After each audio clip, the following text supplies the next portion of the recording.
Hello and welcome back to Trash Talk Tuesday. This is the August edition, and today we're going to be talking about what happens to your recycling after it's picked up. We hope that this video will clear up any misconceptions or confusions you have about Baltimore City recycling. So, why is recycling important?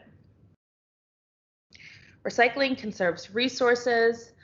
Making products with recycled resources uses less energy than virgin materials, which require extraction, harvesting, and transportation.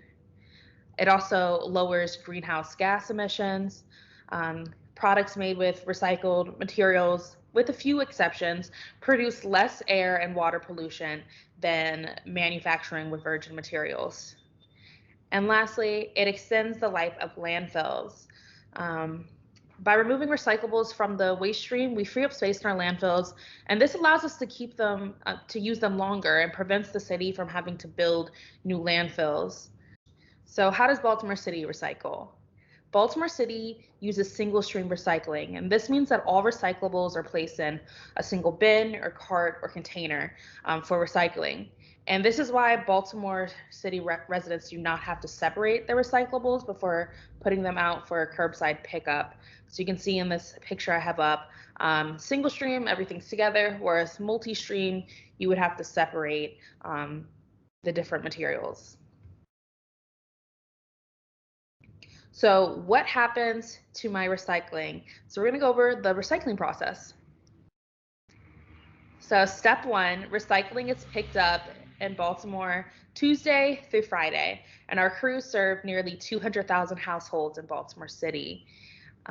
Step two, once the truck is at capacity, it makes its way to Northwest Transfer Station at 5030 Reisterstown Road, and this location handles all curbside recycling that the city collects, and it consolidates the materials into compacting tractor trailers. And this step makes it easier for the city to move materials more efficiently and also saves crew time and fuel.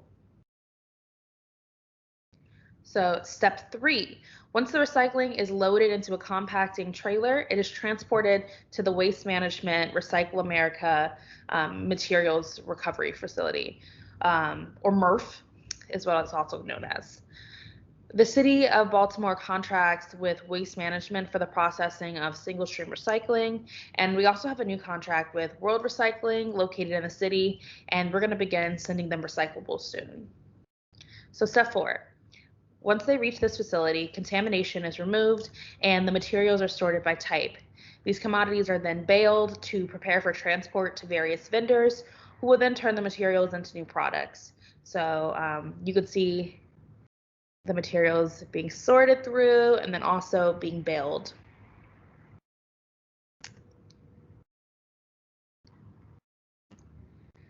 So next we're going to go over recycling contamination.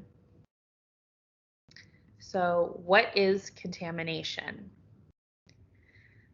The word contaminators refers to items that are placed in your curbside recycling that do not belong there. And this can include everything from recyclable items that are soiled or have food waste on them to items that are just not recyclable at all. The average contamination rate for curbside recycling in Baltimore in the year of 2020 was 24%. So we are definitely working on trying to get that down. And so next I'm going to go over some ways that we can combat contamination and bring down this contamination rate. So the highest contributor to this contamination rate was plastic bags or recyclables being placed in plastic bags. So plastic bags and film are not accepted in Baltimore City recycling, and they're also not an acceptable way to hold your recycling. So just make sure if you're putting your recycling in a plastic bag just to hold it, when you do take it to the curb, you need to remove it from that plastic bag and put it in something else. And to combat this specific contributor to contamination, the city's plastic bag ban will be going into effect on October 1st, and this ban will significantly decrease the amount of plastic bags that we have in the city. In addition, foods and liquids can disrupt the recycling process. Items don't need to be perfectly clean, but it is important to remove as much food residue as you can. Paper towels and napkins are also not accepted, and items such as garden hoses and wires act as tanglers in the machinery, and they are not accepted. Clamshell containers, which are the plastic containers that hold fruit such as strawberries and blueberries, these are also not accepted in curbside recycling. In addition, carry-out food containers are normally made from materials that are not recyclable, and therefore these are not accepted in curbside recycling. So some of these things can be recycled elsewhere, such as taking plastic bags back to a store that accepts them, or reusing them at home. You can also bring rigid plastics to our residential drop-off centers. Baltimore City also offers electronic recycling, also known as e-cycling. And at our residential drop-off centers, you can drop off these materials. You can find more information about our residential drop-off centers on the Citizens Drop-Off page under the Cleaning and Greening Services tab on the DPW website.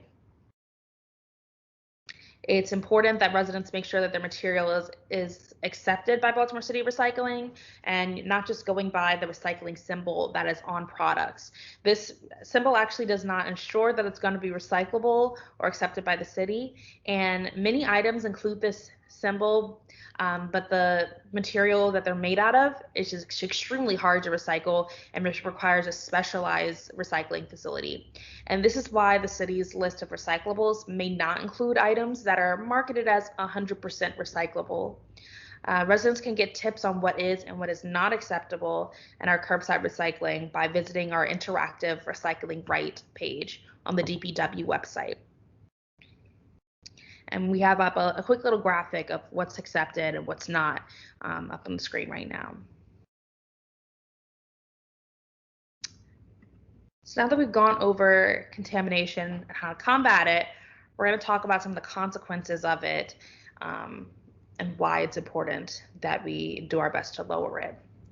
So it's important to avoid placing contaminators into your recycling because it has a lot of negative effects on the recycling program. And these effects include reduced recycling rates. If your recycling has a large amount of contamination, it can render some of the recycling materials to be unusable, and therefore these will have to be thrown in the garbage instead of recycled. For example, if a container still has food or liquid on it, it can make other items dirty. And think about like a whole batch of recycling can get damaged if there's just too much soil product or incorrect product in the batch. So contamination can also damage recycling machinery. Some items like tanglers and plastic bags can cause equipment jams at our recycling facilities, and we have to repair these, and it also makes the recycling process much longer. Other items can also act as safety hazards for our recycling workers.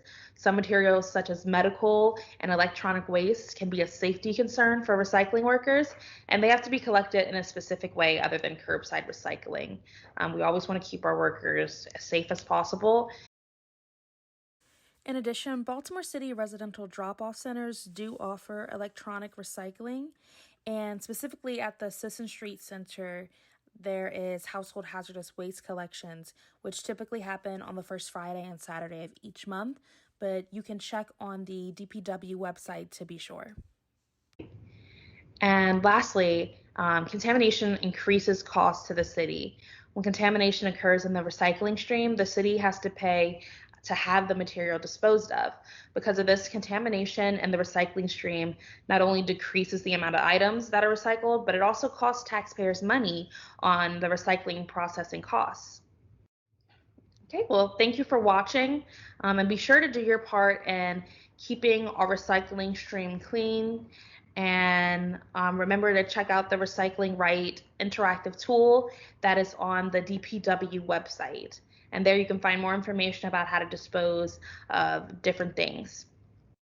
And leave any recycling questions you may have in the comments. Next month's topic is going to be on the upcoming recycling cart program.